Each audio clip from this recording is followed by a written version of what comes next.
Rames Rodrigues a caminho do Celta de Vigo da Espanha, Gabriel. Que papo é esse? Vamos comentar aí, tem informação pra gente falar sobre isso. Tem aí ótimas notícias no São Paulo, tá? Zubeldia no reforço, tem notícia excelente aí sobre o Caleri, sobre o Lucas. Vamos falar sobre isso e várias e outras notícias do São Paulo. Você que é novo no canal, meu querido, caso não for inscrito, se inscreve, ativa o sininho e deixa seu like. Belezinha? Tranquilão? Então bora para as notícias do São Paulo. E já tem mais de 50 mil ingressos vendidos para o jogo de amanhã contra o Tajeres. A torcida do São Paulo é brincadeira, viu, cara? Vou te contar um negócio aí, cara. Mais de 50 mil por jogo de amanhã. Deve bater uns 53 mil, 55 mil, talvez até recorde de público no ano. Se bater o recorde, não se surpreenda, tá? Não se surpreenda aí. Bom, hoje é terça-feira e hoje, né, cara, começa aí a rodada da Copa Libertadores da América, né? São terça, quarta e quinta aí de Libertadores. E olha só, rapaziada, o Palmeiras tem a melhor campanha com 13 pontos, né?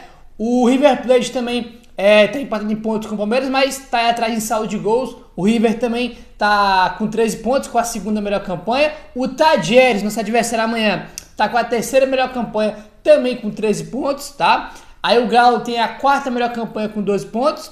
Aí o Fluminense tem a quinta melhor campanha com 11 pontos. E o São Paulo tem a sexta melhor campanha com 10 pontos, tá? Eu já achava bem difícil conseguir a melhor campanha, mas se o Bahia tivesse vencido o Barcelona, cara, dava pra ter ficado ali numa ótima colocação, sabe? Na segunda melhor campanha, terceira melhor campanha, quarta melhor campanha, mas tá em sexto aí, na sexta melhor campanha. Aquele empate com o Barcelona dificultou, né? Ficar na melhor posição ali na classificação geral, né? Mas enfim, empatou com o Barcelona e agora tem que ganhar o jogo de amanhã aí contra o Tajeres, tá bom? Fala em Tajeres, olha só isso aqui, rapaziada. Gazeta Esportiva. Luiz Zubeldia possui um ótimo retrospecto contra o Tajeres, próximo adversário do São Paulo. O treinador nunca perdeu para a equipe argentina na carreira e busca dar ao São Paulo a primeira vitória contra os argentinos. Olha que doideira, cara. O Zubeldia nunca perdeu para o Tajeres. O São Paulo nunca ganhou do Tajeres. Olha que doideira isso aí, né? Olha só. Olha aqui os confrontos entre Zubeldia e Tajeres. Olha só. 2018, Lanús 2-1 Tajeres, tá? Zubeldia no Lanús, evidentemente. 2019, Tajeres 2, Lanús 4, tá? 2020, Tajeres 1, Lanús 1. Em 2020 também, Lanús 1-0 no Tajeres. 2021, Lanús 1-0 no Tajeres. E também em 2021, que foi o último confronto, né? Aí, Lanús 3, Tajeres 3, tá? Então são 1, 2, 3, 4, 5, 6 confrontos aí de Zubeldia contra o Tajeres. E ele nunca perdeu para os argentinos aí. E amanhã, evidentemente, vai ter mais um confronto entre Zubeldia e Tajeres, né? Algum tabu tem que ser quebrado, né, cara? A não ser que dê empate, né? Porque o São Paulo nunca ganhou do Tajeres. Se vencer, é um tabu quebrado. E se o Tajeres vencer o São Paulo, né, cara, o tabu do Zubeldia é quebrado com o Tajeres aí, né, cara? Enfim, se não der empate, né, se não tiver empate aí, algum desses dois tabus vão ser quebrados amanhã. Esperamos que seja aí, né, o tabu, né, do São Paulo de nunca ter visto o Tajeres e que o do Zubeldia, né, se mantenha aí dele nunca ter perdido para o Tajeres, né, cara? Enfim, São Paulo nunca ter vencido o Tajeres é uma doideira muito grande, né, cara? Teve os dois confrontos de 2019, né, que São Paulo foi eliminado na pré-Libertadores ainda. Teve o da Libertadores desse ano, 3 jogos, né? Não sei se tem mais algum jogo, pelo menos os jogos que eu me lembro contra o Tajeres são esses 3 aí. O São Paulo não ganhou nenhum e só foi fazer gol, né, na estreia da Libertadores, que a gente perdeu por 2-1 lá até então. Nunca tinha feito gol no Tajeres, é uma loucura isso aí, né? Mas enfim, o jogo de amanhã vai ter transmissão aberta da Globo, tá? A Globo vai transmitir aí para quase todo o Brasil, tá? Olha só, então você aí, ó, já fica atento, ó.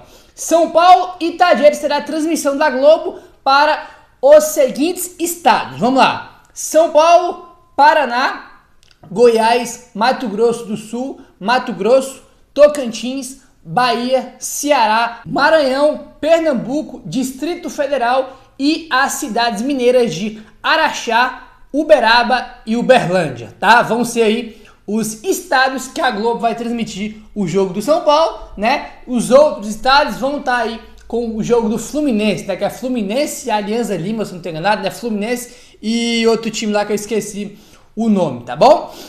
Vai ter transmissão também da Paramount, tá? A Paramount aí que é o stream, não é TV aberta, a Paramount sim transmite aí para todo o Brasil, né? Já é um serviço já que é pago, tá bom? Infelizmente não vai ser para todo o Brasil, aí porque tem um jogo também do Fluminense, tá bom, rapaz? Mas vamos avançando agora, tá? Hoje aí foi o último treino do São Paulo, tá? São Paulo aí encerrou já a sua preparação para o jogo de amanhã. Belezinha, olha aí, ó. A primeira etapa do treino do São Paulo foi comandada pelos preparadores físicos.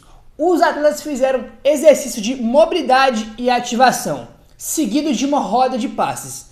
Zubeldia e sua comissão técnica, então, comandaram duas atividades táticas. Uma delas foi de 11 contra 11, com a presença de um coringa, e a outra contou apenas com os 11 prováveis titulares, que ainda ensaiaram jogadas de bolas paradas, tá bom? Para a parte do grupo, houve ainda um trabalho de progressão e finalizações, complementando o treinamento. Espero que tenham treinado bem aí as finalizações, né? Porque no último jogo, meu amigo, eu vou te contar um negócio, tá? O que irritou o tanto de gol perdido do São Paulo é brincadeira, cara. É brincadeira. Não pode perder, cara, nem de perto aquele caminhão de gol que o São Paulo perdeu, velho. Né? O goleiro lá fez, sei lá, 12 defesas, o São Paulo criou um caminhão de oportunidade e os caras saíram só com 2-0 no placar, né? Evidentemente o time ganhou, se classificou, mas e amanhã, por exemplo? Amanhã é o jogo mais difícil quando tá de Eres, cara. Não pode perder o tanto de gol que o time perdeu, não. Espero que tenham treinado bem aí essa parte de finalização, porque olha, eu vou te contar o negócio, viu, cara? Bom, vamos lá, rapaziada, olha só. Sobre o Caleri, vamos lá falar sobre o Caleri, olha só. Na atividade desta terça-feira, informação do Globoesporte.com, o atacante Caleri participou mais uma vez de toda a programação e deu indicativos de que vai para o jogo. O argentino sofreu uma lesão na panturrilha direita na vitória contra o Cobresal e estava disponível nos jogos contra Fluminense, Barcelona e Águias de Marabá. Na semana passada, o técnico Luiz Belli disse que o jogador participaria de 3 treinamentos completos antes da partida, o que de fato aconteceu. Assim, a tendência é de que ele seja pelo menos relacionado, tá? Então, os 3 treinos aí que o Zubeldia falou, né, contra o Águias de Marabá, que ele ia participar do jogo, participou, tá? Ele participou de toda a programação aí do treino de hoje, já vem aí numa sequência de treinos e deve ser relacionado para o jogo de amanhã, tá bom? Aí o que acontece, rapaz? Olha só. O Eduardo Afonso, tá aí, que cobre o São Paulo na ESPN, trouxe aqui a informação. Para o jogo de amanhã no Morumbi, o Caleri será relacionado, tá? Então ele vai ser relacionado. A tendência, porém, é de um exemplo do Lucas Moura, que voltou contra o Barcelona, que o Caleri fique no banco e seja aproveitado conforme as necessidades de Zubeldia ao decorrer do jogo, tá? Então, relacionado o Caleri vai ser, mas segundo o Eduardo Afonso, deve ficar no banco e talvez entrar aí, né, no segundo tempo, né, imaginando ali a necessidade do jogo, tá? Bom, jogador de futebol não gosta muito de começar no banco, não. Ele gosta de começar vendo o Wilson falando lá no Arquibancada Tricolor, né? Já viu o Luiz Fabiano falando ontem no resenha da ESPN, cara. Os caras sempre falam que é horrível, né, entrar no segundo tempo, que é muito ruim. Ele sempre gosta de começar, mas o Caleri, né, pelas informações que tem, deve ficar no banco e entrar no segundo tempo, mas vai pro jogo. Tá recuperado, vai ficar no banco aí a princípio, né? Aí, ó, Globoesporte.com. Quem também pode aparecer no time titular é Lucas. Escalado de início contra o Águias de Marabá na semana passada, o meio-campista teve boa atuação, com gol de pênalti marcado na primeira etapa, né? Então tá aí. Cara, assim, eu tava vendo o G4 hoje no Band Esportes, né? E o Arnaldo falou que ele acha, né? Que o Zubeldia vai começar com o Lucas no banco, né? Então, enfim, o Caleri é bem provável, né? Como trouxe o Eduardo Afonso. E o Lucas também, talvez, existe essa possibilidade dele começar também no banco de reservas, né, cara? Bom, vamos avançando agora, rapaziada. Olha só, o Pintado, tá aí, ex-jogador do São Paulo, tá? Ele participou aí do Arquibancast, lá no podcast lá do Arquibancada Tricolor, e ele falou sobre o Rames Rodrigues e o Tele Santana, tá? Olha só, abre aspas pro Pintado. A característica do Rames não se encaixa no São Paulo, nunca. nenhum jogador andou em campo ou tinha pouca intensidade e conseguiu se sustentar. E o mestre Tele Santana não deixaria ele passar nem do portão. Fecha aspas aí para o Pintado. Cara, assim, eu não acompanhei a época do Tele Santana, infelizmente, né, que eu não era nem nascido ainda, mas olhando as histórias, né, das histórias dos jogos, entrevistas que tem aí, né, cara, relatos de pessoas que trabalham com ele, realmente, irmão, você podia ter certeza que o Rames Rodrigues, né, talvez não seria nem contratado pelo São Paulo, né, se fosse o Tele Santana. Vamos começar por aí, né, não é nem que passa do portão, talvez ele não seria nem contratado se fosse o Tele, o técnico do São Paulo, aí hoje, né, cara, porque evidentemente, mano, se você for olhar o jeito que ele entrou no jogo contra o Palmeiras, andando em campo, cara, uma vergonha assim, sem tamanho, evidentemente que ele não jogaria com o Tele Santana ali. Além da pouca intensidade dele, né, cara, poder de marcação aí para recompor, você vê a má vontade que o cara tem de ficar andando, trotando em campo, né, em vários jogos que ele entra. O jogo contra o Palmeiras, que foi o último dele, é o retrato aí do Rames Rodrigues, né, que é uma vergonha assim, sem tamanho, né? Olha aí, rapaziada, informação do Globoesporte.com.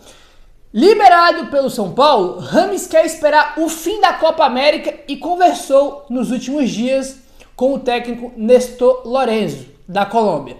O atleta é um dos homens de confiança dele e este, inclusive, é um dos fatores que fazem com que o Mia acredite em boas atuações e numa valorização na competição, o que o São Paulo também torce, tá bom?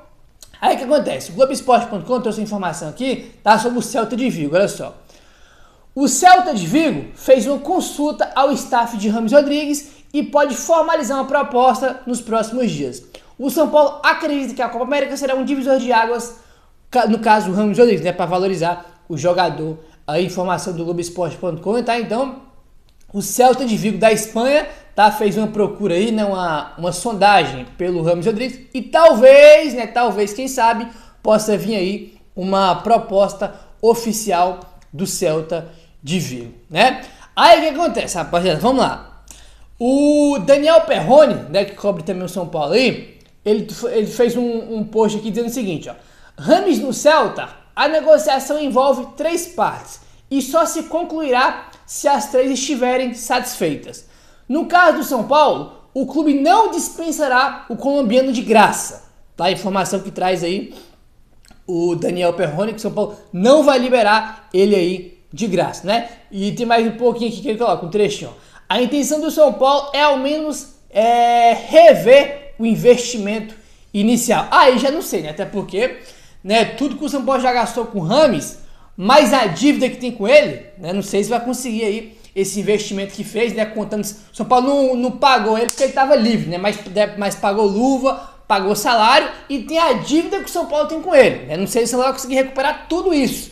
Aí eu acho bem improvável conseguir recuperar tudo isso aí, mas essa informação que dá um otimismo aí, que o São Paulo, né, quando ele perguntar, que o São Paulo não vai liberar ele de graça, é um ponto importante, né? Quer contratar o Rames, que faz proposta pro São Paulo, oferece, sei lá, tantos milhões aí para contratar o Rames. É assim, porque o complicado é, o São Paulo libera o Rames de graça, deve o cara, fica pagando ele por um tempo aí, essa dívida, e o cara vai jogar em outro clube, recebendo salário do São Paulo, como aconteceu, né, com o outro lá que foi preso.